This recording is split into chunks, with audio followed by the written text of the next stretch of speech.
Hello everyone, my name is Kelsounds, and today I want to show you how I made these samples, bass noises inside of Faceplant. So I'll just show you these examples real quick.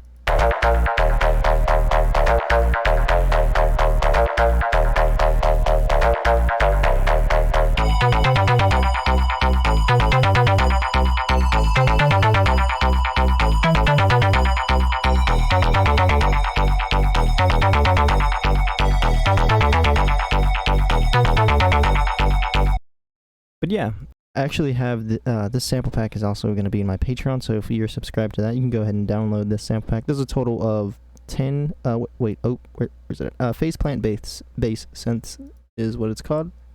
And like I said, there's a total of 10. It's got the key that it's in, the BPM. Most of them are, or the majority of them are in 128 BPM. Alright, so I'm just going to go ahead and dive into this and show you what I did here to get these loops. Get my MIDI. I'm going to rename this Faceplant. And I'm going to go ahead and grab my Faceplant. This is my default that I have set up. And so first we're going to try and just get the original sound. It's just like this bass noise. And so I'm going to put this down here.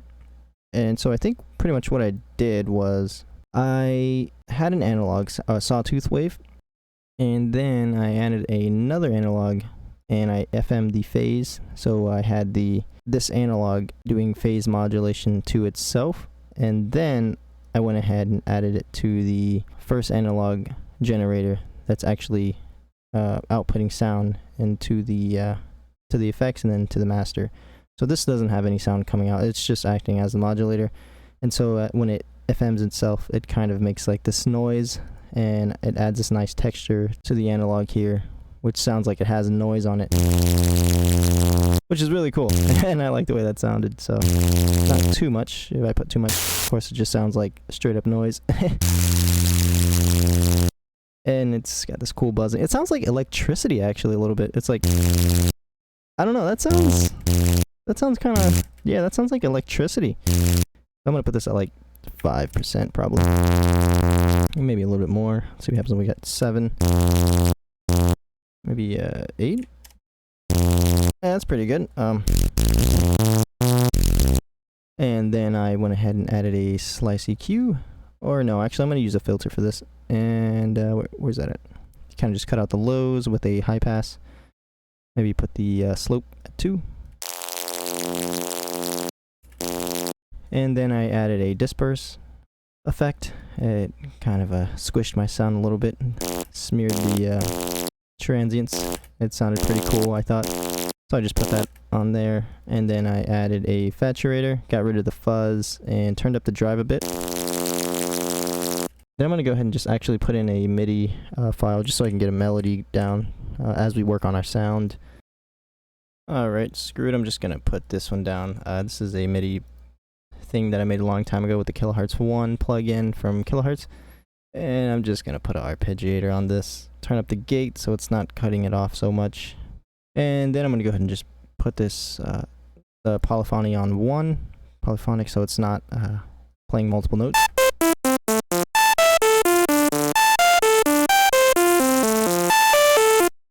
Alright, sweet beans.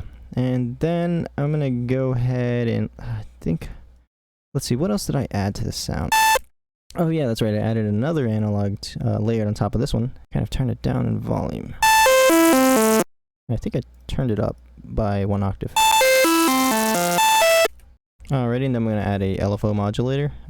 Set this to off, and actually just leave that alone. I grab this thing, open this up, and do this kind of shape with it. Kind of a ramp down, and then I'm going to go ahead and put a filter on here, and modulate the cutoff frequency of this filter. And let's fine-tune the speed here to get the sound that we want. I'm going to go ahead and add another filter after this first modulated filter to cut off the lows.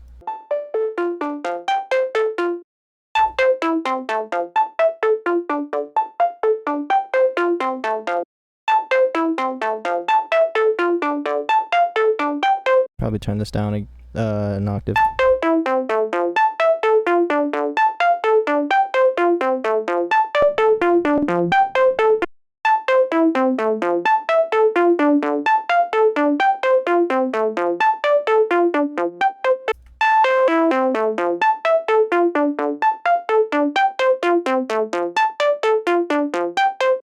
And that sounds pretty good.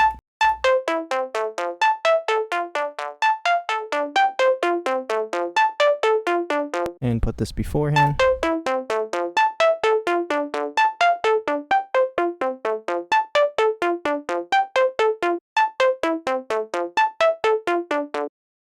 And I think I might just add a delay a little bit to the automated, or to the modulated filter snap in over here.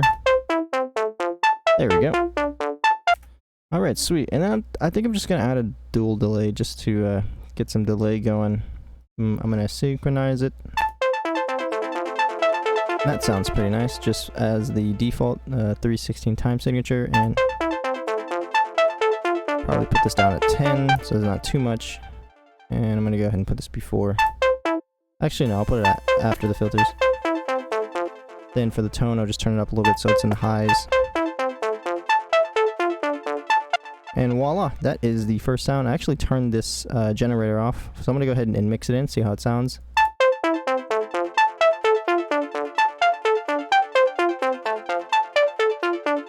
So I think I just like it better with the first analog generator, and I'm going to leave this second one off. So that is the first sound.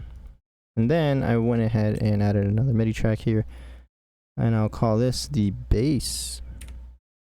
This is just going to be our bass and white noise texture.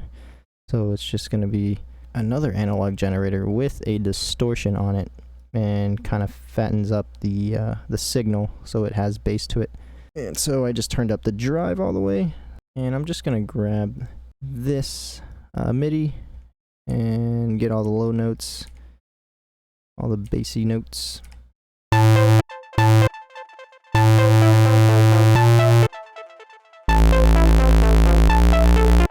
And that sounds good without anything happening to it, actually. But I'm going to put a filter on it, and I'm going to send this envelope to lane, actually, yeah, just leave it at lane 1, and we'll call this bass, actually. Then we're going to add another new group, and this is going to be called the noise, or we'll call it noise texture. That's going to be added on top of our bass. And then there we go. And then we put an envelope on it so we can have some output. I'm going to send this to lane 2.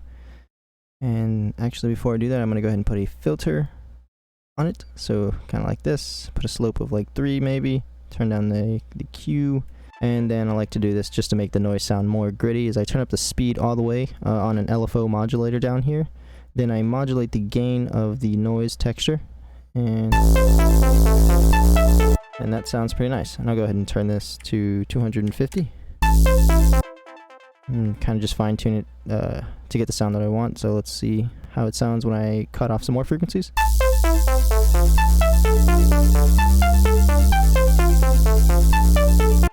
And the noise is kind of too loud, so I'm going to go ahead and turn it down. And there we go. I'm going to go ahead and put an arpeggiator on this as well. A MIDI effect arpeggiator.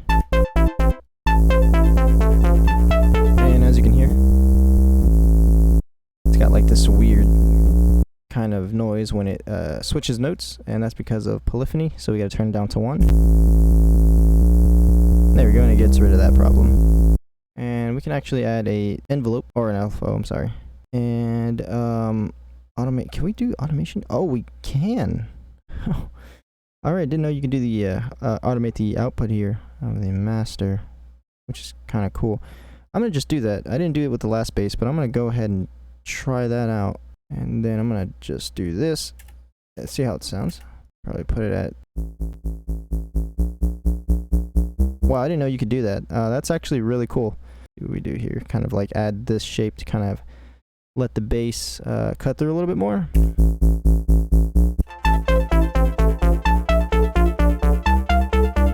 And I'm gonna go ahead and set this to 300.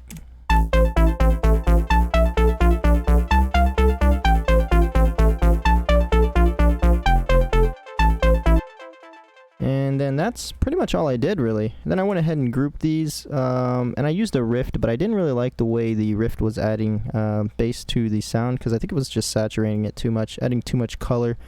And Rift really saturates your sound. It like really makes it hit, so it was kind of too much. But don't get me wrong, Rift is an amazing plugin. This will really make your your sounds knock. So I'm actually not going to use that. I'm going to use Ableton stock saturator and just drive it up until I get the sound that I want. So I would say 3 is good enough. And I'm not going to turn on soft clipping. I kind of just leave that alone. I don't want it to soft clip. Just kind of leave it as is. So I already like the way the sound is. And then, of course, your best friend, OTT, dun, dun, dun, dun, John Cena background noise music. And I turned the time up just to make it attack a little bit faster.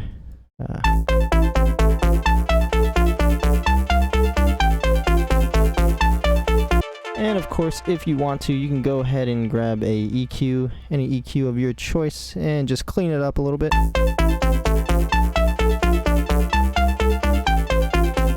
And the muddy frequencies are always around 250, so I'm going to go ahead and just do that. Turn up the Q, or the width of this filter, and kind of just tweak the knobs to get the sound that we want. So I'll put this at negative like 8 or something. Negative 15.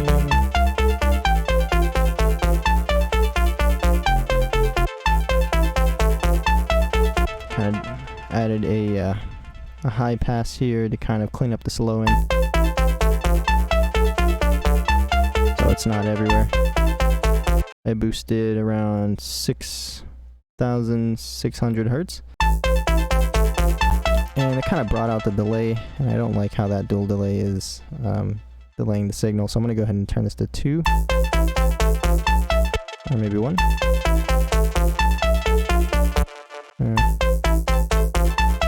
And I'm going to go ahead and mess around with the second delay here.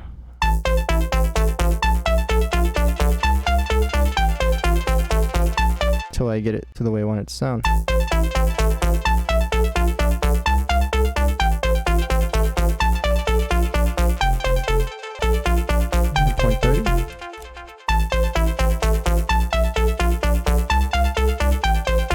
Now turn on the spread and the feedback. Turn on the spread and feedback.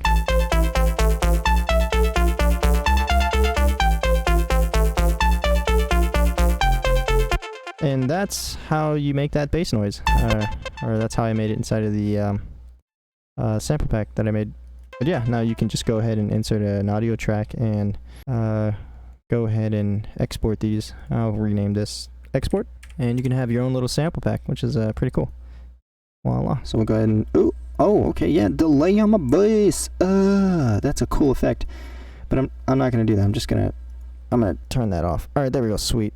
And excuse me for a little bit. I'm gonna go ahead and silence my voice. Alrighty. So I went ahead and hit record and got this little loop. Kind of adjust that a little bit because the loop really starts right here. And voila. Sweet. Cool beans. Consolidate. And you can go ahead and export it if you would like. But yeah, that's how I got the bass noise. I hope you guys enjoyed, and you have a great day. Adios.